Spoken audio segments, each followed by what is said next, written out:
கர்த்தர் தாமே நம்மோடு கூட இடைப்படுவாராக, நம்மோடு கூட பேசுவாராக, கற்றுத்தந்து போதித்து நம்மை நல்வழிப்படுத்தி ஆசீர்வதித்து நடத்துவாராக. லேவியராகமத்தின் புத்தகம் 25வது அதிகாரம் 18வது வசனம். லேவியராகமத்தின் புத்தகம் 25வது அதிகாரம் 18வது வசனம்.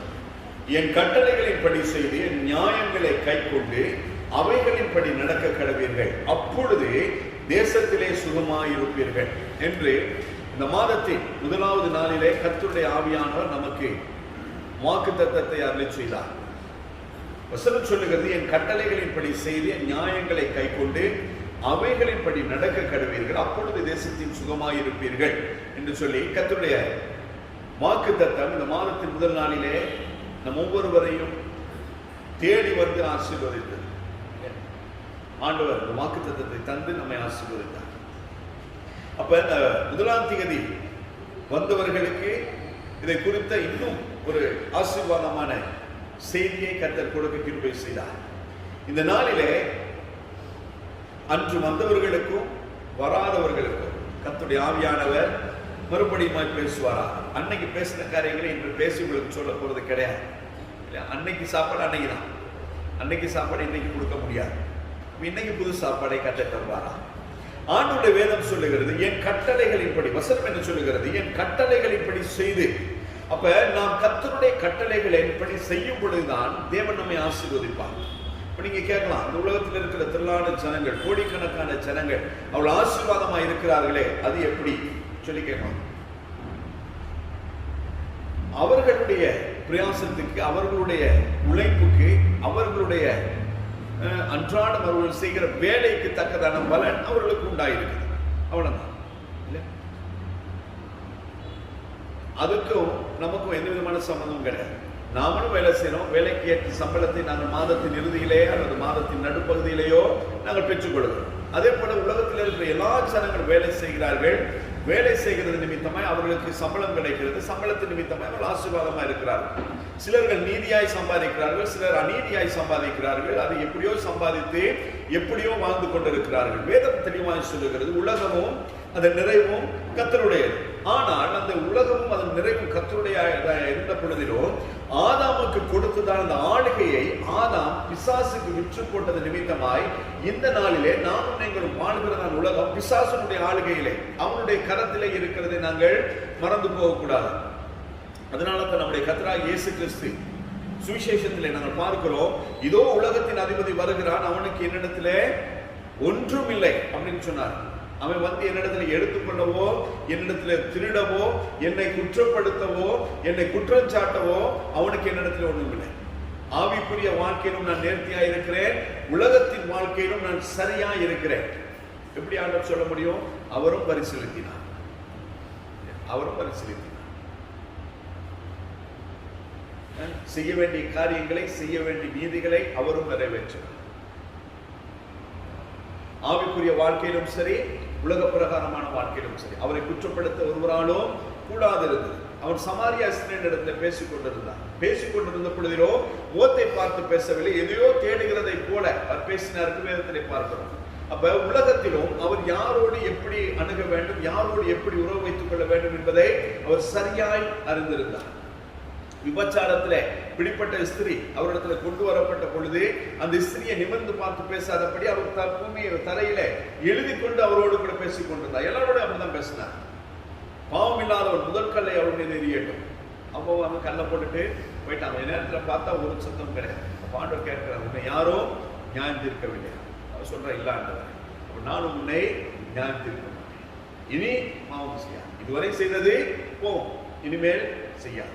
இதுதான் நம்முடைய கர்த்தராகிய இயேசு கிறிஸ்து. அப்ப அவர் வாழ்ந்தான நாட்களில் அவர் எல்லாவற்றிலும் நேர்த்தியாய் வாழ்ந்து நமக்கு ஒரு உதாரணத்தை, அதாவது ஒரு அடிச்சுவட்டை கர்த்தர் வைத்து போயிருக்கிறார். அதை நானும் நீங்களும் பின்பற்றி கடைபிடித்து அதன்படி நாங்கள் செய்யும் பொழுது இந்த பூமியிலே கர்த்தர் நம்மை ஆசீர்வாதமாய் வைப்பார். இல்லைனாலும் ஆசீர்வாதமாய் வைப்பார். ஒரு நாள் நல்லா தான் பேசிட்டு இருந்தாரு, இன்னைக்கு அதன்படி செய்யாட்டி ஆசீர்வாதமா இருக்கும் அப்படின்றாரே, இவருக்கு ஏதாவது ஆயிடுச்சா அப்படின்னு யோசிக்கலாம். இல்லை, நாம் எல்லாரும் வேலை செய்யணும் இல்லையா? உங்களுக்கு மாசம் முடிஞ்சோன்னா ஒரு சம்பளம் வருது. அப்ப அந்த சம்பளம் இருக்கும் பொழுது அதை நாங்கள் செலவு பண்ணி நம்முடைய தேவைகளை சந்தித்து நாங்கள் வாழ முடியும். அதுக்கு ஆண்டவர் தான் நம்மை ஆசீர்வதிக்கணும்னு சொல்லி கட்டாயம் கிடையாது. ஆனால் வேதம் சொல்லுகிறது கர்த்தர் கொடுக்கிற ஆசீர்வாதத்தோடு கூட அவர் வேதனையை கொட்ட மாட்டார். ஆண்டவர் கொடுக்கிற ஆசீர்வாதத்துல வேதனை கிடையாது. கொஞ்சமா இருந்தாலும் நிறைவாய் நடத்துகிற தேவன் நம்முடைய தேவன். நிறைவாய் நடத்துகிறது கொஞ்சம் தான் வரும், சில நேரம் இல்லாம இருக்கும். ஆனால் இல்லாமல் இருந்தாலும் தேவைகளை கர்த்தர் சந்திப்பார். ஆனா மத்தவங்க போய் கடன் வாங்கணும். ஆனா நாம கடன் வாங்க வேண்டிய அவசியம் கிடையாது.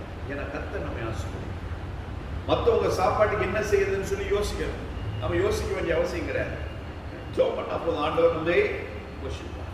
அதான் வேதத்தின் ரகசியம். வேதம் அப்படிதான் சொல்லுகிறது. அப்ப அவருடைய கட்டளைகளை இப்படி நாங்கள் செய்யும் பொழுது பூமியிலே நாங்கள் வாழ்ந்திருக்கோம். நேற்றைய தினத்துல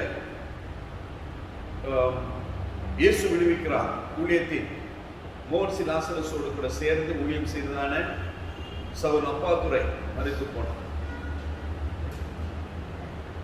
ஆண்டவர் சொன்னது நடந்துச்சு. இந்த அநேக காரியங்கள் நடந்துட்டு இருக்கிறது நாங்கள் பார்க்கிறோம். நான் ஆராதிக்கிற தேவன், நான் ஊழியம் செய்கிற தேவன், ஒரு நாளும் பொய் சொல்லுகிற தேவன் கிடையாது. அவர் சொன்னதை அவர் செய்வார். சில அனர்த்தங்கள், சில எச்சரிக்கைகளை கர்த்தர் நமக்கு கொடுக்கும் பொழுது, தீர்க்க தரிசனமாய் வரும் பொழுது, அந்த தீர்க்க தரிசனங்களுக்காக நாங்கள் ஜெபம் பண்ணினால் கர்த்தர் அந்த தீர்க்க தரிசனத்தின் மூலமாய் நமக்கு கொடுத்த எச்சரிப்பை கர்த்தர் மாற்றவும் மனமுழுக்கம் உள்ளவராய் இருக்கிறார். நினிவே பட்டணத்தை அழிப்பேன் என்று சொன்னார். தீர்க்கதரிசனை போய் அவரை அந்த தேசத்தை எச்சரித்தார். எச்சரித்தது நிமித்தமாய் ராஜா முதல் கொண்ட நாய் வரையிலும் சாப்பிடவில்லை, உபவாசித்தார்கள் என்று நாங்கள் பார்க்கிறோம். அந்த உபவாசத்தின் நிமித்தமாய் அவருடைய அந்த பாவ அறிக்கை நிமித்தமாய் நினிவே பட்டணத்தை அழிக்காதபடி கர்த்தர் நாட்டார்.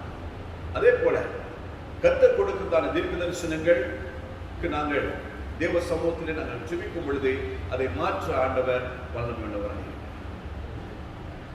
கட்டளைகள் நாம் என்ன செய்யணும்? அதாவது இந்த பூமியிலே நானும் நீங்களும் வாழ்ந்திருக்க வேண்டுமானால், ஆசீர்வாதத்தை பெற்றுக்கொள்ள வேண்டுமானால், ஆசீர்வாதத்தை பெற்று அனுபவிக்க வேண்டுமானால் என்ன செய்ய வேண்டும் என்று சொல்லி நாங்கள் பார்ப்போமானால், வேதத்திலே 613 கமாண்ட்மெண்ட்ஸ், கட்டளைகள், கற்பனைகள் இருக்கிறது. 613.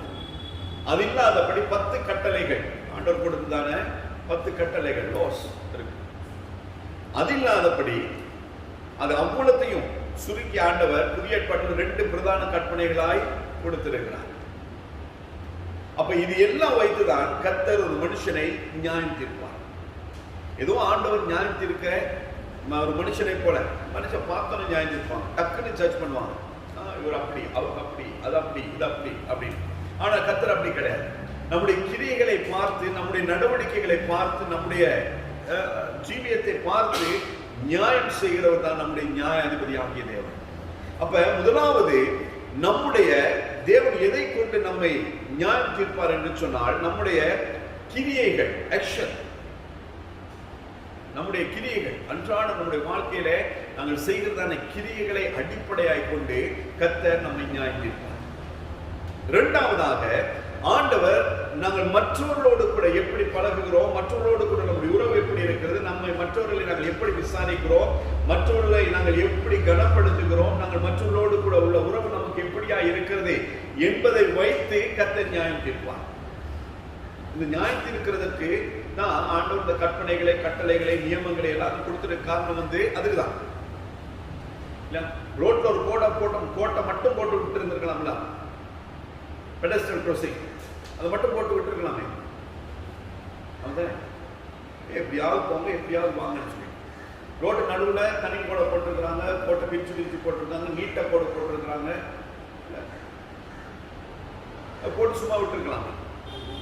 நீங்க எந்த பக்கம் போகணும், நீங்க இந்த பக்கம் வரணும் அப்படின்னு சொல்லி. ஆனா மாறாக கோட்டை போட்டு பெடஸ்ட்ரியல் கிராசிங்க போட்டுட்டு அதுக்கு ஒரு சட்டத்தையும் போட்டிருக்கிறாங்க. என்னது? ஜனங்கள் அதை கிராஸ் பண்ணும் பொழுது எவ்வளவுதான் ஸ்பீடா வந்தாலும் நீங்க நின்று அவளுக்கு இடம் கொடுக்கணும். அப்படி இல்லைன்னு சொன்னா குற்றம். நீட்ட கோடுகள் இருக்கும் பொழுது அந்த கோட்டை நாங்க தாண்டி போக முடியாது, அதுக்குள்ளதான் போகணும். தனிக்கோடு இருக்கும் பொழுது அதை நாங்க கிராஸ் பண்ணக்கூடாது. ஓவர்டேக் பண்ணக்கூடாது, பின்னுக்கு தான் போகும். எவ்வளவு அவசரமா இருக்கும். அப்படி தலைக்கோட்டை நீங்க வெட்டினீங்கன்னு சொன்னா அதுவும் தண்டனை. இதெல்லாம் சட்டங்கள். அப்ப ரோட்ல போறதுக்கே நமக்கு சட்டம் இருக்குதுன்னு சொன்னா பரலோகத்துக்கு போறதுக்கு எவ்வளவு சட்டங்கள். ஆனா பரலோகம் போறது ஏதோ சாதாரணமா நினைச்சா போயிடலாம் அப்படின்ற மாதிரி அநேகருடைய எண்ணம் உண்டு. கர்த்தருடைய பெரிதான கிருபையினாலே நேற்றைய தினத்திலே நேரலையிலே யூடியூப் சேனல் ஒன்றிலே ஆண்டுடைய முதலாவது வருகையா இரண்டாவது வருகையா என்பதை குறித்து இலங்கையில இருக்கிறதான இன்னொரு மூத்த ஊழியக்காரரும் நானும், மலேசியா தேசத்தின் ஒரு ஊழியக்காரரும், இந்தியா தேசத்தின் ஒரு ஊழியக்காரரும் சேர்ந்து ஒரு கலந்துரையாடல் செய்ய கர்த்தர் வழிவாசலை திறந்து கொடுத்தார். அதுல அநேக ஊழியர்கள் சொல்லதான காரியங்கள் ஆச்சரியமாயிருக்கு. ஆச்சரியம் சொன்னா அவர் சொன்ன காரியங்கள் ஆச்சரியம் கிடையாது, ஆண்டுடைய வருகையை குறித்து அறிவற்றவர்களாக இருக்கிறார்களே என்ற ஒரு ஆச்சரியம். அப்ப அவங்களே இப்படி இருந்தா அவங்களுடைய சபை எப்படி இருக்கும், சபையின் ஜனங்கள் எப்படி இருப்பாங்க? இதுதான் ஆச்சரியமான காரியம். மாத்திரமல்ல, நம்முடைய சபையில நம்ம ஆரம்பித்த நாள் முதல் இன்னைக்கு வரை ஆண்டுடைய வருகை குறித்து தான் பேசுவோம். ஆண்டுடைய வருகையில அதாவது பரலோகம் போறதுக்கு நம்ம என்ன செய்யணும் அது மட்டும் தான் பேசிட்டு இருக்கோம். அப்படியே பேசியிருந்தாலும் கூட இன்னும் நாம மாற வேண்டியதான ஸ்தானங்கள் அநேகம் உண்டு. மாற்றப்பட வேண்டியதான வாழ்க்கை முறைகள், நடைமுறை பழக்க வழக்கங்கள் அநேகம் உண்டு. அப்ப இதையே பேசுற நம்முடைய சபையின் நிலைமையே எப்படி இருக்குன்னு சொன்னா, இதுவே பேசாத சபையின் நிலைமை, இதை பற்றி அறிவில்லாத சபையின் நிலைமையினுடைய ஆச்சரியம் கேள்விக்குறியா இருக்கு. ஆனாலும் ஆண்டவர் வேதத்தில் இந்த காரியங்களை நமக்கு வைத்ததன் நோக்கம் என்ன, காரணம் என்ன என்று சொன்னால், நானும் நீங்களும் சரியான விதத்திலே, தேவன் எதிர்பார்க்கிற விதத்திலே, பரலோகம் நம்மை அங்கீகரிக்கக்கூடிய விதத்திலே நாங்கள் பூமியில வாழ்ந்திருக்கும் பொழுது தேவன் நம்மை ஆசீர்வதிப்பார். இல்லைனாலும் ஆசீர்வதிப்பார். எல்லா ஜனங்களும் ஆசீர்வாதமா இருக்கிறான். அரபு நாடுகளில் போய் பார்த்தீங்கன்னு சொன்னா எல்லாமே இஸ்லாமியர்கள். அவர்கள் ஆசீர்வாதமா இல்லையா? அவர்கள் ஆசீர்வாதமா இருக்கிறான். தேவனை அறியாத அநேகர் இன்னும் ஆசீர்வாதமா இருக்கிறான். நேற்றைய தினத்திலே நான் படிக்கும் பொழுது கேள்விப்பட்டதான் இன்னும் ஒரு காரியம். உலகத்துல யார் கூட இருக்கிறான்? கிறிஸ்தவர்களா, இந்துக்களா, பௌத்தர்களா, இஸ்லாமியர்களா? முஸ்லிம்ஸ். முஸ்லிம். இன்னும் ஒரு 15 வருஷத்துல ஆண்டுடைய வருகை தாமதிக்குமானா, இன்னும் 15 வருஷம் கூட இல்லை, இன்னும் 5 வருஷமும் 10 வருஷத்துக்குள்ள இந்த முழு உலகமும் இஸ்லாமிய உலகமாய் மாறிவிடும் என்று ஒரு கருத்து கணிப்பு இருக்கிறது. ஆண்டவர் நமக்கு என்ன சொல்லியிருக்கார்? உலகெங்கும் சென்று சகல சிருஷ்டிகளுக்கும் சுவிசேஷம் அறிவிச்சு அவங்கள பரலோகத்துக்கு ஆயத்தப்படுத்தணும்னு சொல்லி. ஆனா இன்றைய நிலைமை மாறாய் போய் கொண்டிருக்கு, தலைக்கீழா போயிட்டு இருக்கு. என்ன நடக்கும்னு சொல்லி தெரியாது. ஆண்டுடைய வருகையில எத்தனை பேர் எடுத்துக்கொள்ளப்படுவார்கள் என்று சொல்லி தெரியாது. காரணம் என்ன? நம்முடைய சபைகள் தேவனுடைய வருகைக்கு, அதாவது சபையினுடைய குறிக்கோள் என்ன, நோக்கம் என்ன என்று சொன்னால், ஆண்டவர் வரும் பொழுது, ஆண்டவர் வெளிப்படும் பொழுது நாம் அவரோடு கூட போகணும். அதுதான் சபையினுடைய எதிர்பார்ப்பு. இன்னும் 15 வருஷம், 20 வருஷம், 30 வருஷம், 40 வருஷம், 50 வருஷம் வாழணும், தப்பே கிடையாது. ஆண்டவர் எப்போ கூப்பிடுறாரோ அதுவரை நாம பூமியில வாழ்ந்துதான். ஆனால் அது வரைக்கும் பரலோகத்துக்கு போகிறதுக்கு தகுதி உள்ளவனாய், தகுதி உள்ளவளாய் நாம வாழணும். அப்படி இல்லைன்னு சொன்னா நாங்க ரட்சிக்கப்பட்டிருக்க வேண்டிய அவசியமே கிடையாது, சபைக்கு வர வேண்டிய அவசியமே கிடையாது. இஷ்டப்படிதான் வாழுவேன். எனக்குன்னு ஒரு சட்டம் இருக்குது, எனக்குன்னு ஒரு கொள்கை இருக்குது, எனக்குன்னு சொல்லி சில பிரின்சிபல்ஸ் இருக்குது, அதன்படிதான் நான் வாழ்வேன்னு சொன்னா நீ அப்படியே வெளியிலே இருந்திருக்கலாம். உள்ள வர வேண்டும். உள்ள வந்தா உள்ள இருக்கிற பிரின்சிபலின் படி, உள்ள இருக்கிற சட்ட திட்டங்களின் படி தான் நம்ம கண்டிப்பாக வாழ்ந்தாக வேண்டும். ஏன்னு சொன்னால் இது தேவனுடைய கூடாரம், தேவனுடைய சபை, தேவனுடைய ஜனங்கள். அப்ப நம்ம இலங்கை தேசத்திலே வாழலாம் அல்லது வேற எங்காவது ஒரு தேசத்திலே வாழலாம். ஆனால் எந்த தேசத்திலே வாழ்ந்தாலும் அந்த தேசத்திற்கென்று ஒரு சட்டத்திட்டம் உண்டு, உங்கள் வேலை களத்திற்கென்று ஒரு சட்டத்திட்டம் உண்டு, உங்கள் பாடசாலைக்கு என்று சொல்லி ஒரு சட்டத்திட்டம் உண்டு. அதே போல தேவனுடைய சபைக்கென்று ஒரு சட்டத்திட்டம் உண்டு. லைசியத்துல போடுற யூனிஃபார்ம் பாலத்துல போட மாட்டான். பாலத்துல போடுற யூனிஃபார்ம் எந்த ஸ்கூமா பெனடிக்ஸ்ல போட மாட்டான். அடுத்தது அவங்க டான்ஸ்ல போட மாட்டான். அப்போ ஒவ்வொரு ஸ்கூலுக்கும் ஒவ்வொரு யூனிஃபார்ம் இருக்குன்னா சபைக்கும் ஒரு யூனிஃபார்ம். இஷ்டப்படி நமக்கு இருக்க முடியாது, இஷ்டப்படி நாங்கள் செய்ய முடியாது. அதனாலதான் சபைக்கு வரவங்க நெட்டு போடணுங்கிறது. அதுவும் இப்போ ஒரு தர்க்கமாய் போயிட்டு ஏன் போடணும்? நமக்கு முடியே நமக்கு நெட்டா இருக்குது அப்படின்னு வேதம் சொல்றாங்க. ஆனால் அதே வேதம் சொல்லுது நீ தலையை மறைக்க வேண்டும், நினைவுபடுத்தக்கூடாது. இப்போ வேதத்திலே என்னென்ன சொல்லப்படுகிறதோ அதை நாங்கள் செய்ய வேண்டியவில்லை. ஆச்சரியமான ஒரு காரியம் சொல்றேன் கேளுங்க. நாங்க நினைக்கிறோம் இந்த 613 இந்த கமாண்ட்மெண்ட்ஸும் 10 லோஸும் மட்டும்தான் இருக்குது அப்படின்னு. இதெல்லாம் வச்சுதான் ஆண்டவர் நம்மை நியாயம் தீர்ப்பார். அதாவது நம்முடைய கிரியைகளுக்கு தக்கதாக, மற்ற மனுஷரோடு கூட நாங்கள் பழகுவதற்கு தக்கதாக. அடுத்தது நம்முடைய சுபாவம், நம்முடைய சுபாவத்துக்கும் ஆண்டவர் நியாயம் தீர்ப்பார். வெளியே உள்ள ஒண்ணு வச்சு வெளியே பேசுறது, வெளியே சிரிச்சிட்டு இருக்கு, உள்ள புரிஞ்சிட்டு இருக்கிறது, இதெல்லாம் மனுஷனுக்கு தெரியாது, தேவனுக்கு மட்டும் தெரியும். இருதயத்தை மாத்திரம் பார்க்கிற தேவன் அதை வைத்தும் நியாயம். அப்ப இப்படி இருக்கும் பொழுது இந்த எல்லா காரியங்களையும் உள்ளடக்கி புதிய ஏற்பாட்டிலே நம்முடைய கர்த்தராகிய இயேசு கிறிஸ்து பிரதான கற்பனைகள் என்று சொல்லி 2 கற்பனைகளை கொடுத்திருக்கிறார். எடுத்து யாராவது ஒரு வாசிங்க. மத்திய எழுதின சுவிசேஷம் 22வது அதிகாரம் 37வது 39வது வசனம். மத்திய எழுதின சுவிசேஷம் 22வது அதிகாரம் 37, 38, 39. இயேசு அவனை நோக்கி, உன் தேவனாகிய கர்த்தரிடத்தில் உன் முழு இதயத்தோடும் முழு ஆத்துமாவோடும் உன் முழு மனதோடும் அன்பு கூறுவாயாக. இது முதலாம் பிரதான கற்பனை. இதற்கு ஒப்பாயிருக்கிற இரண்டாம் கற்பனை என்னவென்றால், உன்னிடத்தில் நீ அன்பு கூறுவது போல பிறனிடத்திலும் அன்பு கூறுவாயாக என்பதே. முதலாவது கற்பனை அது தேவனை சார்ந்தது. நாங்கள் தேவனை எப்படி ஆராதிக்க வேண்டும், தேவனை நாங்கள் எப்படி நமஸ்கரிக்க வேண்டும், தேவனுக்கு நாங்கள் எங்கள் வாழ்க்கையில் எந்த ஸ்தானத்தை கொடுக்க வேண்டும் என்பதை குறித்து சொல்லப்படுகிறது. இரண்டாவது கற்பனை நம்மையும் நம்மை சார்ந்தவர்களையும், நம்மோடு கூட சேர்ந்து ஆராதிக்கிறவர்கள், நம்முடைய உறவுகள், நம்முடைய சிநேகங்கள், இவர்களை குறித்து சொல்லப்படுகிறது. அதாவது என்ன சொல்லுங்க, நீ நான் என்னை என்னது அந்த அடுத்த வசனம் என்னது, நீ உன்னை அன்பு செய்கிறது போல பிறனையும் அன்பு செய்வார். நீ உன்னை அன்பு செய்கிறதுன்னு சொன்னா பவுடர் போட்டு, மேக்கப் போட்டு, லிப்ஸ்டிக் போட்டு, தலைக்கு டை அடிச்சு, விலை உயர்ந்த ட்ரெஸ்ஸை போட்டு போறது கிடையாது. இது உலகத்தாரு. நமக்கு என்னது, நீ உன்னை நேசிக்கிறது போலனா என் ஆத்மாவை நான் நேசிக்கிறது போல, உன் ஆத்மா பிரியமானவனை உன் ஆத்மா வாழ்கிறது போல நீ எல்லாவற்றிலும் வாழ்ந்து சுகமாய் இருக்கும்படிக்கு நான் வேண்டிக் கொள்கிறேன். யோவான் எழுதின நிருபம் இல்லை நாங்கள் வாசிக்கிறோம். அப்ப நம்முடைய ஆத்மாவை நாங்கள் நேசிக்கிறது போல மற்றவருடைய ஆத்மாவை நான் நேசிக்கணும். அந்த ஆத்மா நரகத்துக்கு போயிடக்கூடாது, அந்த ஆத்மா அடிமை நோக்கி போயிடக்கூடாது, அந்த ஆத்மா தேவனை விட்டு போயிடக்கூடாது என்பதை குறித்து நாங்கள் மற்றவர்கள் மீது கரிசனை கொண்டவர்களாக இருக்க வேண்டும்.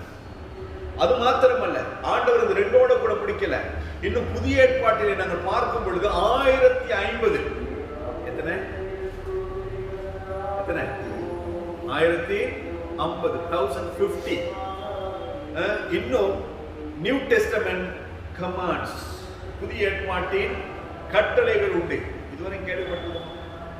நானே அன்றைக்கு இந்த செய்தியை ஆயத்தப்படுத்தும் பொழுதுதான் பார்த்தேன்.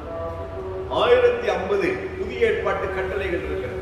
அந்த புதிய ஏற்பாட்டு கட்டளைகள் 1050 உங்களுக்கு வேணும்னு சொன்னா கூகுள்ல சர்ச் பண்ணும் பொழுது 12 பக்கங்கள் உள்ளதான இந்த 12 பக்கங்கள்ல இந்த 1050 கற்பனைகளை எழுதி வைத்திருக்கிறார்கள். அப்ப 1-2 கிடையாது. பழைய ஏற்பாட்டிலே 613. இப்ப நாம என்ன சொல்றோம், நாங்கள் கிருபை காலத்திலே வாழ்ந்து கொண்டிருக்கிறோம். ஆண்டவர் கிருபையாய் நம்மை ரட்சித்தார், கிருபையாய் மன்னித்தார், கிருபையாய் வரப்போகிறார், கிருபையாய் சேர்த்துக் கொள்வார், எல்லாம் உண்மைதான். ஆனால் அந்த கிருபையான தேவனை நாங்கள் சந்திக்கிறதுக்கு 1050 கற்பனைகளை கர்த்தர் கொடுத்திருக்கிறார். 2 பிரதான கற்பனைகளை கொடுத்திருக்கிறார். அவர் பரமேறி செல்லும் பொழுது ஆண்டவர் சொன்னார், உலகெங்கும் போய் சகல சிருஷ்டியையும் சிஷ்யராக்குங்க, ஒரு வேலையை கொடுத்திருக்கிறார். இது எல்லாம் செய்யாதபடி நாம் ஆண்டவரை தரிசிக்க முடியாது, பரலோகத்துக்கு போக முடியாது. இதெல்லாம் செய்யணும். ஓ லெவல் எக்ஸாம் நமக்கு போகும்போது என்னென்ன கொண்டு போகணும்,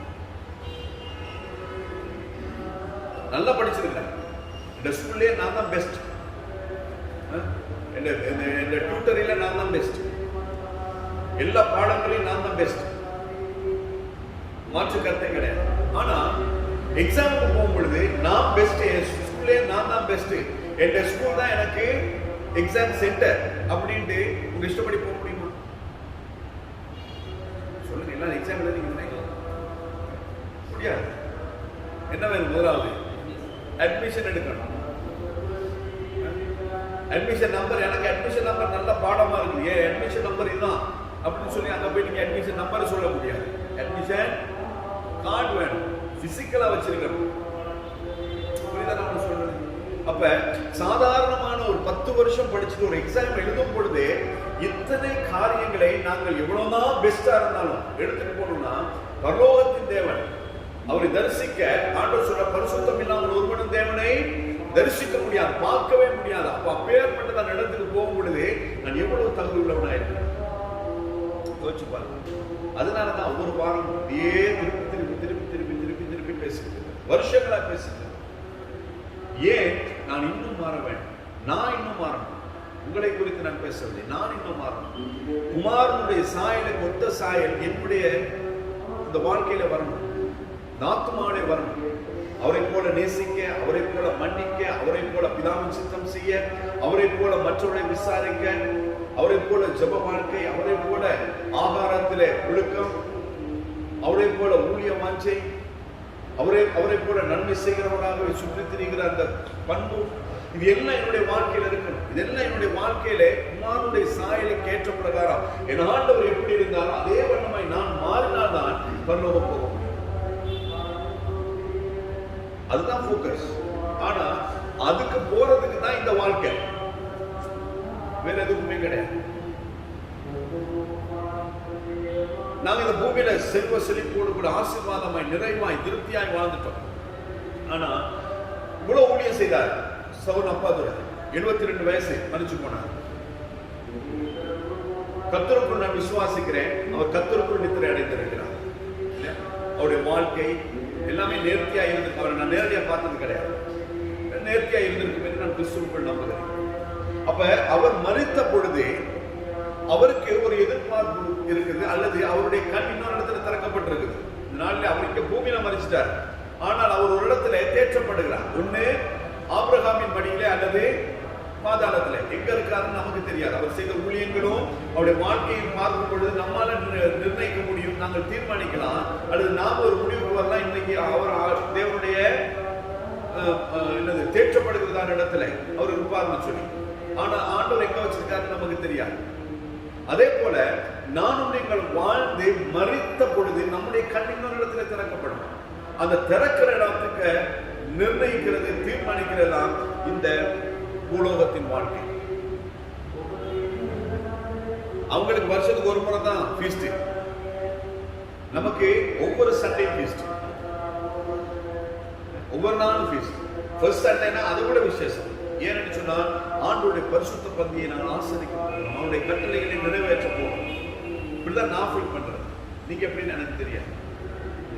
சண்டை வந்தாலே ஒரு சந்தோஷம். என் தேவனை ஆராதிக்கும். 7-6 நாட்கள் உலகத்துல இந்த அசுத்தத்திலே, இந்த பாடுகளிலே, இந்த பொல்லாப்புகளில் இருந்துட்டு இந்த ஒரு நாளிலே ஞாயிற்றுக்கிழமை 7வது நாள், வாரத்தின் 1வது நாள், ஒரு 1.5 மணி நேரம் தேவ சமூகத்திலே நாங்கள் தேவனை துதித்து பாடி சந்தோஷப்பட்டு நம்மோடு கூட சேர்ந்து தேவனை ஆராதிக்கிறவர்களோடு கூட அவர்களை விசாரித்து அன்பு பாராட்டி செல்கிறதுக்கு கர்த்தர் எனக்கு ஒரு நாளை கொடுத்திருக்கிறாரே. முதலாவது கர்த்தருக்கு, இரண்டாவது என்ன நேசிக்கிறது போல நான் மற்றவர்களை நேசிக்க வேண்டும். மாத்திரமல்ல, புதிய ஏற்பாட்டிலே 1050 கட்டளைகளையும் கர்த்தர் வைத்திருக்கிறார். இவை எல்லாவற்றையும் நாங்கள் நிறைவேற்றும் பொழுது ஆண்டவர் நம்மை விசேஷித்த விதமாய் ஆசீர்வதிப்பார். அப்படி இல்லைனாலும் கூட ஆசீர்வதிப்பார். ஏனென்று சொன்னால் ஆண்டவர் வாக்கு பண்ணினார். யாருக்கு வாக்கு பண்ணாரு? ஆபிரகாமுக்கு வாக்கு பண்ணார், ஈசாக்குக்கு வாக்கு பண்ணினார், யாக்கோபுக்கு வாக்கு பண்ணினார். ஆபிரகாமுக்கு வாக்கு பண்ணும் பொழுது உனக்குள் பூமியில் உள்ள சகல ஜாதிகளும் ஆசீர்வதிக்கப்பட்டிருப்பார்கள். அதனால இஸ்மவேல் சந்ததியார் மத்திய கிழக்கு நாடுகளில் இருக்கிற, அரபு தேசங்களில் இருக்கிற, இன்னும் பூமி எங்கும் சிதற இருக்கிற இஸ்லாமியர்கள் ஆசீர்வாதமா இருக்கிறாங்க. அவருடைய கரம் இன்னைக்கும் கிறிஸ்தவர்களுக்கு விரோதமாய் உயர்ந்திருக்கிறதை நாங்கள் பார்க்க முடியும். அவருடைய கரங்கள் வேறு யாருக்கும் விரோதமாக கிடையாது. கடந்த வாரத்திலே இந்துக்களுக்கும் முஸ்லிம்களுக்கும் ஒரு பிரச்சனை மட்டக்களப்பு பக்கத்துல கேள்விப்பட்டீங்களா? பயங்கர போராட்டம், பயங்கர சண்டை. இப்படி அநேக காரியங்கள் நம்முடைய தேசத்தில் நடந்து கொண்டிருக்கிறது. அவைகளுக்கு மத்தியிலும் நாங்கள் வாழ்ந்து கொண்டிருக்கிறோம். தெரியாம என்ன நடக்குதுன்னு சொல்லி தெரியாமலே வாழ்ந்துட்டு இருக்கோம். இதெல்லாம் நடக்க வேண்டியவைகள். ஆனால் 26வது அதிகாரம், ஆதியாகமத்தின் புத்தகம் 26வது அதிகாரம் 5வது வசனத்தை நான் வாசிக்கும் பொழுது, ஆதியாகமம் 26:5, நான் உன் சந்ததியை வானத்தின் நட்சத்திரங்களைப் போல பெருக பண்ணி உன் சந்ததிக்கு இந்த தேசங்கள் யாவையும் தருவேன். உன் சந்ததிக்குள் பூமியில் உள்ள சகல ஜாதிகளும் ஆசீர்வதிக்கப்படும் என்றார். ஆபிரகாம் காணும் சொல்றார், பூமியில் உள்ள சகல ஜாதிகளும் உனக்குள் ஆசீர்வதிக்கப்பட்டிருக்கும். உன்னுடைய சந்ததிக்கு இந்த தேசம் முழுவதையும் நான் உனக்கு தருவேன் அப்படின்னு சொன்னவரு, இன்றைய நாளில் இந்த தேசத்திலே வாழத்தக்கதாக, இந்த தேசத்திலே நன்மைகளை அனுபவிக்கத்தக்கதாக, இந்த தேசத்தின் நன்மைகளை நாங்கள் சுதந்திரித்துக் கொள்ளத்தக்கதாக கர்த்தர் நம்மை வாழ வைத்திருக்கிறார். நீதிமொழிகள் 1வது அதிகாரம் 33வது வசனம் சொல்லுகிறது. நீதிமொழிகள் 1வது அதிகாரம் 33வது வசனம், எனக்கு செவி கொடுக்கிறவன் எவனோ அவன் விக்கினமின்றி வாசம் பண்ணி ஆபத்துக்கு பயப்படாமல் அமைதியா இருப்பான். அவனுடைய வசனம் சொல்லுங்க, எனக்கு செவி கொடுக்கிறவன், தேவனுக்கு செவி கொடுக்கிறவன் எவனோ அவன் விக்கினமின்றி வாசம் பண்ணி, அதாவது எந்த பிரச்சனையும் இல்லாதபடிக்கு அவன் வாழ்ந்து ஆபத்துக்கு பயப்படாமல் இருப்பான். ஆண்டவருடைய கட்டளைகள், கற்பனைகள், நியமங்கள், அவருடைய எல்லாவற்றையும் நாங்கள் கடைபிடிக்கும் பொழுது நாங்கள் பயப்பட வேண்டிய அவசியம் கிடையாது. வேதம் என்ன சொல்லுகிறது? ராஜாக்களை கனப்படுத்த வேண்டும், அரசாங்க சட்டத்துக்கு கீழ்ப்படிய வேண்டும், பெற்றோருக்கு கீழ்ப்படிந்திருக்க வேண்டும், மூத்தவர்களை கனப்படுத்த வேண்டும், மற்றவர்களை நேசிக்க வேண்டும். இந்த காரியங்களை நாங்கள் செய்து வாழும் பொழுது நாங்கள் பயப்பட வேண்டிய அவசியம் கிடையாது. பயப்பட வேண்டிய அவசியம் கிடையாது.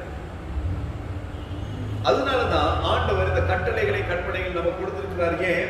பூமியிலே சமாதானமாய் வாழ, பிரச்சனை இல்லாமல் வாழ. என்னதான் நடந்தாலும் நான் அவருடைய கற்பனைகளின்படி, கட்டளைகளின்படி, அவருடைய வேதத்தின்படி நான் நடக்கும் பொழுது பிரச்சனை இல்லாம வாழும். அதுக்காக தான், வேற எதுக்காகவும் கிடையாது. சட்டம் எதற்கு? நாங்கள் ஒழுங்கை கடைபிடிக்க வேண்டும் என்பதற்காக. அதுக்காக தான் சட்டம். 7:30 மணிக்கு ஸ்கூல் ஸ்டார்ட் பண்ணுது. என் பிள்ளை 9 மணிக்கு ஸ்கூலுக்கு போறான். உடனே அந்த பிள்ளைய வீட்டுக்கு அனுப்பிடுவான். போய் நம்ம அம்மாவை கூட்டிட்டு, அப்பாவை கூட்டிட்டு. ஏன் 7:30 மணிக்கு ஸ்கூல்னா வீட்டுல இருந்து கண்டிப்பா 7 மணிக்கெல்லாம் அனுப்பியிருப்பான். ஆனா பிள்ளை எத்தனை மணிக்கு ஸ்கூலுக்கு போறான்? 9 மணிக்கு. அப்ப 7க்கு 9 கடையில என்னவோ நடந்திருக்குது. அந்த நடந்த காரியத்தை அறிந்து கொள்ளுகிறதற்கு பெற்றோர் வரணும். அப்பதான் பிள்ளைக்கு தெரியும், நான் தப்பு பண்ணிருக்கேன், பரவாயில்ல உள்ளவா உட்காந்துக்கோ அப்படின்னு சொல்லி சேர்த்திருந்தா அவன் என்ன தப்பு பண்றான்றது டீச்சருக்கும் தெரியாது, பெற்றோருக்கும் தெரியாது. பிள்ளை என்ன சொல்லுவான்? வரும்போது அப்பாவோட பைக்ல வரும்போது பைக் ரிப்பேர் ஆயிடுச்சு, நான் தான் லேட் ஆயிட்டேன். ஆனா அன்னைக்கு அப்பாவோடய வந்திருக்க மாட்டான். ஓ அப்படியா, சரி பரவாயில்ல உட்காந்து. தவறு செய்கிறதை நாங்கள் சில நேரங்களில் சில காரியங்களை சொல்லி நாங்கள் அதை மூடி மறைக்கிறது நிமித்தமாய் என்னைக்காவது அது வெளிப்படும் பொழுதே அது பெரிய பிரச்சனையாய் மாறுகிறது. அந்த தவறுகளை நாங்கள் சரி செய்வதற்கு தான் அப்பப்போ அந்த சட்டங்களை நமக்கு போட்டு வைத்திருக்கிறார்கள். எரேமியா தீர்க்கதரிசியின் புத்தகம் 32வது அதிகாரம் 27வது வசனம். எரேமியா தீர்க்கதரிசியின் புத்தகம் 32வது அதிகாரம் 27வது வசனத்திலே நாம் இப்படியாய் வாசிக்கிறோம். இதோ நான் மாம்சமான யாவருக்கும் தேவனாகிய கர்த்தர், என்னாலே செய்யக்கூடாத அதிசயமான காரியம் ஒன்றுண்டோ? ஆண்டவர் கேட்கிறார், என்னால் செய்யக்கூடாத அதிசயமான காரியம் ஒன்றுண்டோ? ஆண்டவரால் செய்யக்கூடாத காரியங்கள் ஒன்றுமே இல்லை. அவரால் எல்லாம் செய்யக்கூடும். அவர் சொன்ன ஆகும், அவர் கட்டளையிட நிற்கும். அப்ப ஆண்டவர் சொல்லுகிறதையும் செய்கிறதையும் கட்டளையிடுகிறதையும் நாங்கள் பெற்றுக்கொள்ள வேண்டுமானால், அனுபவிக்க வேண்டுமானால் தேவனை சார்ந்து நாங்கள் வாழ வேண்டியவர்களாயிருக்கிறோம். தேவனை சார்ந்து வாழும் பொழுது தேவனுடைய பரிபூர்ண ஆசீர்வாதம் நமக்கு உண்டாயிருக்கும். உபாகமத்தின் புத்தகம் 12வது அதிகாரம். உபாகமத்தின் புத்தகம் 12வது அதிகாரம் 10 தொடங்கி 12வது வசனம் வரையிலும் நாங்கள் வாசிக்கும் பொழுது அதில் இப்படியா எழுதப்பட்டிருக்கிறது. நீங்கள் யோர்தானை கடந்து போய் உங்கள் தேவனாகிய கர்த்தர் உங்களுக்கு சுதந்திரத்தை கொடுக்கும் தேசத்தில் குடியேறும் போதும் சுற்றிலும் இருக்கிற உங்கள் சத்துருக்களை எல்லாம் அவர் விலக்கி உங்களை இளைப்பாற பண்ணுகிறதினால் நீங்கள் சுகமாய் வசித்திருக்கும் போதும், அதாவது நமக்கு விரோதமாய் எழுப்புகிறவர்கள், நமக்கு வருகிற போராட்டங்கள், நம்முடைய வாழ்க்கையில எதிர்படுகிறதான எல்லாவற்றையும் கர்த்தர் மாற்றி ஒரு ஆசீர்வாதமாய் நம்மை வைத்திருக்கிற பொழுது உங்கள் தேவனாகிய கர்த்தர் தமது நாமம் விளங்கும்படி தெரிந்து கொள்ளும் ஒரு இடம் உண்டாயிருக்கும். சரியா? அங்கே நீங்கள் நான் உங்களுக்கு கட்டளையிட்ட யாவையும், உங்கள் சர்வாங்க தகனங்களையும், உங்கள் பலிகளையும், உங்கள் தசம பாகங்களையும், உங்கள் கை ஏறெடுத்து படைக்கும் படைப்புகளையும், நீங்கள் கர்த்தருக்கு நேர்ந்து கொள்ளும் விசேஷித்த எல்லா பொருத்தனையும் கொண்டு வந்து நீங்கள் ஆசீர்வாதமாக இருக்கும் பொழுது உங்களுக்கு என்று கர்த்தர் நியமித்திருக்கிறதான ஒரு ஸ்தானம் உண்டு. அப்படின்னா இந்த நாட்கள் நீங்கள் இந்த பூமியிலே ஆசீர்வாதமாய் வாழ்ந்திருக்கும் பொழுது கர்த்தர் உங்களுக்கு என்று வைத்திருக்கிற இடம் எது? இந்த சபை. கர்த்தரை தொழுது கொள்ள, கர்த்தருக்கு பலி செலுத்த, கர்த்தருக்கு ஆராதனை செலுத்த கர்த்தர் வைத்திருக்கிறதான இந்த ஸ்தலத்திற்கு நீங்கள் கொண்டு வந்து உங்கள் தேவனாகிய கர்த்தருடைய சந்நிதியில் நீங்களும் உங்கள் குமாரரும் உங்கள் குமாரத்திகளும் உங்கள் வேலைக்காரரும் உங்கள் வேலைக்காரிகளும் உங்களோடு பங்கும் சுதந்திரமும் இல்லாமல் உங்கள் வாசல்களில் இருக்கிற லேவியனும் சந்தோஷப்பட கடவீர்கள். அவசரம் புரிஞ்சுதா? நீங்களும் உங்கள் குமாரரும் உங்கள் குமாரத்திகளும் இல்லையா? மாத்திரம் கிடையாது, என் ஃபேமிலி நானும் என் வீட்டாருமோ என்றால் இல்ல, உங்க வீட்டில் வேலைக்காரங்களும் ஆராதனைக்கு வரணும். நாங்க சர்ச்சுக்கு போயிட்டு வரோம், நீங்க சமைச்சு வைங்க அப்படின்னு சொல்லி நிறைய பேர் விட்டுட்டு போவாங்க. நாங்க சர்ச்சுக்கு போறோம், என் பிள்ளைய பார்த்துக்கோ, நிறைய பேர் விட்டுட்டு போவாங்க. நிறைய பணக்காரங்க தான் செய்யுது. நாங்க வெளியில போயிட்டு வரோம், பிள்ளைய பார்த்துக்கோ. பிள்ளை தூங்கினாலும் அவனை தட்டி எழுப்பி ஆராதனைக்கு அழைத்து வரணும். அவன் தூங்குறான், இன்னைக்கு வேலைக்கு போகாட்டி பரவாயில்ல, யாராவது அம்மா அப்பா விட்டுறீங்களா? இல்ல, அந்த வேலைக்கு போகிற அந்த ஆத்துமா தான், இல்ல அந்த வாலிபனும் ஸ்திரியை யாராவது இல்ல இன்னைக்கு தூக்கம், நான் இன்னைக்கு வேலைக்கு போகல, இருக்கிறேன் வீட்டுல இருக்கிறோமா? அப்ப உங்களுக்கு வேலைக்கு மாத்திரம் நீங்க போகணும், ஆராதனைக்கு வருகிறதுக்கு உங்கள் உடல் சோர்வு, அசதி, பலவீனம். எப்படி?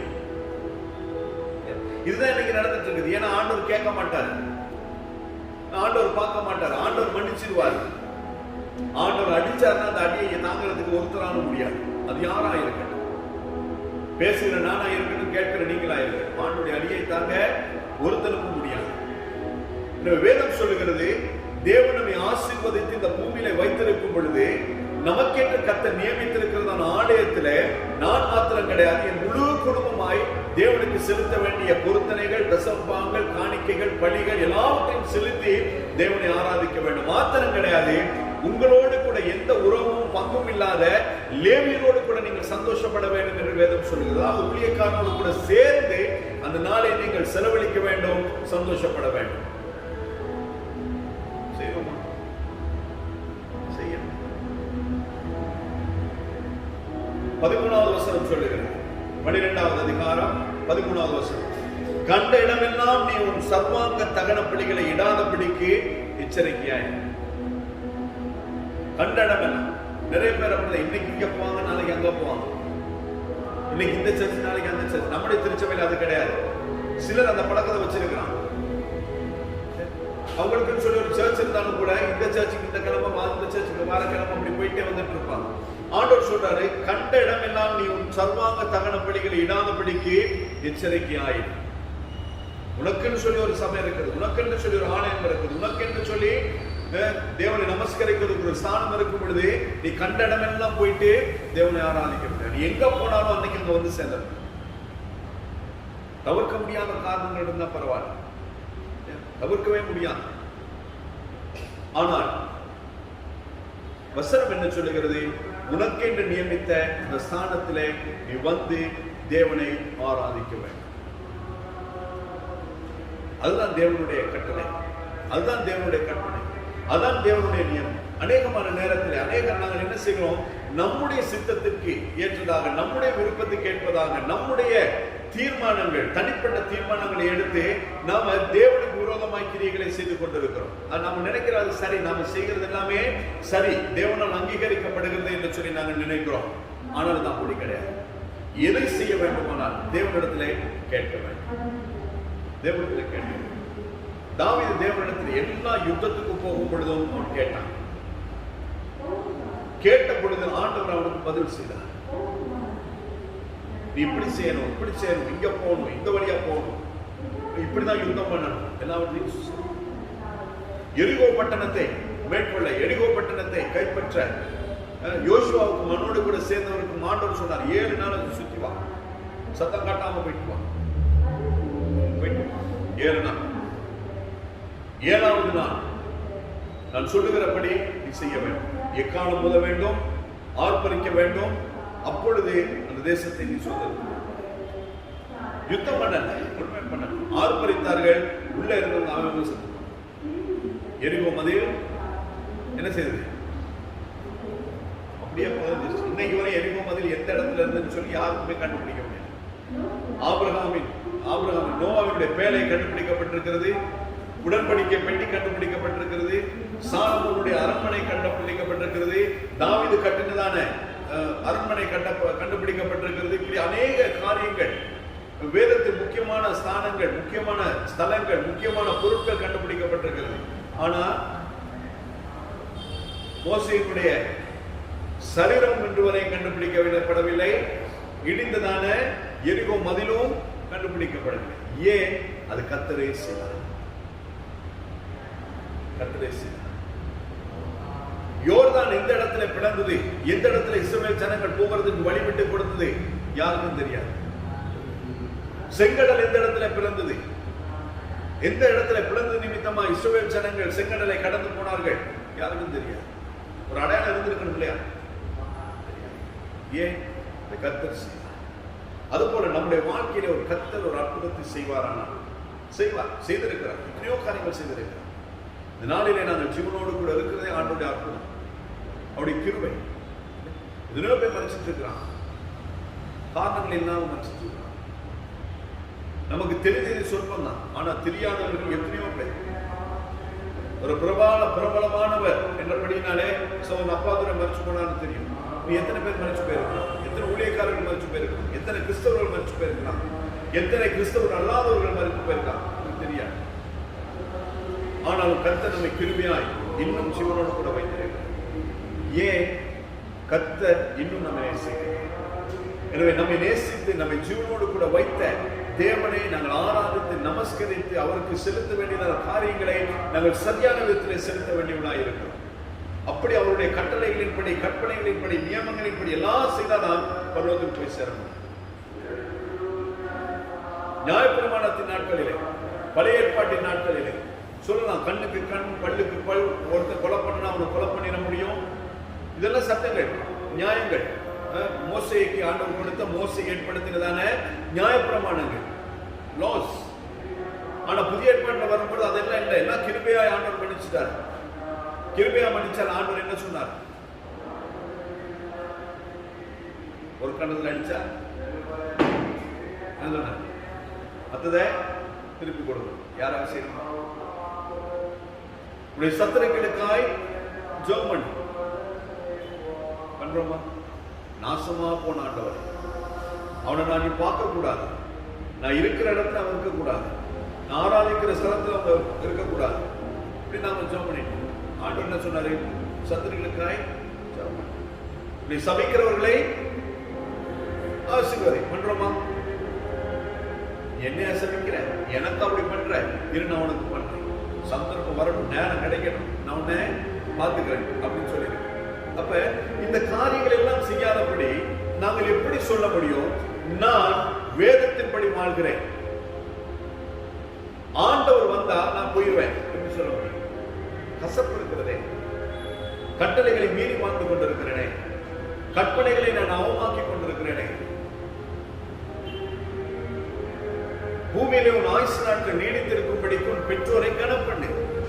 எத்தனை பிள்ளைகள் கனப்படுத்து? உங்களுக்கு உங்களுக்கு தெரியாது, நீங்க சும்மா உங்களுக்கு வயசாயிடுச்சு. என்ன சொல்ற அம்மாவுக்கு, உங்களுக்கு ஒண்ணும் தெரியாது, உங்களுக்கு வயசாயிடுச்சு, நீங்க பேசாம. அவங்களுக்கு வயசாகனாலதான் அம்மா, அவங்க வயசாகனாலதான் அவங்க எங்களுக்கு சொல்லித்தராங்க, இது நடந்தா இப்படி ஆகும். நாங்க என்ன சொல்றோம், உங்களுக்கு ஒண்ணும் தெரியாமையே, ஒண்ணும் தெரியாம நம்ம இவ்வளவு பெருசா வளர்த்துருக்கிறோம். அவங்க ஒண்ணும் தெரியாம நம்மள அப்படியே தெருவில் விட்டுருந்தாங்கன்னு சொன்னா நம்முடைய நிலைமை இன்னைக்கு எப்படி இருக்கும்? நம்மை பார்த்து பார்த்து வளர்த்திருக்கிறான், விசாரித்து இருக்கிறான். அவங்க சாப்பிட்டு இருக்கிறாங்களோ, அவங்க உடுத்தி இருக்கிறாங்க, அவங்க இது பண்றாங்களோ அவங்க தெரியாது. ஆனால் எனக்காய் கேட்ட உடனே நாங்கள் செய்திருக்கிறோம். அன்னைக்கு ஜெஷு கூட சொன்னேன், திடீர்னு சொன்னாரு ஷூ ஒன்று வேணும் ஸ்கூலுக்கு வாங்கி கொடுத்துட்டு சொன்னேன். எங்க அப்பா கிட்ட நான் ஒரு ஷூ வாங்கணும்னா 1 வருஷம் கேட்கணும். இருக்கு, எல்லாமே இருக்கு, ஆனா கேட்டது வாங்கி தர மாட்டேன், வாங்கி கொடுக்க மாட்டேன். ஆனா அவர் வாங்கி கொடுத்தார், என்ன நேசித்திருக்கிறார். அவர் என்ன அப்படி வளர்த்தபடினால எனக்கு தெரியும் இன்னைக்கு நான் எப்படி வாழணும்னு சொல்லி.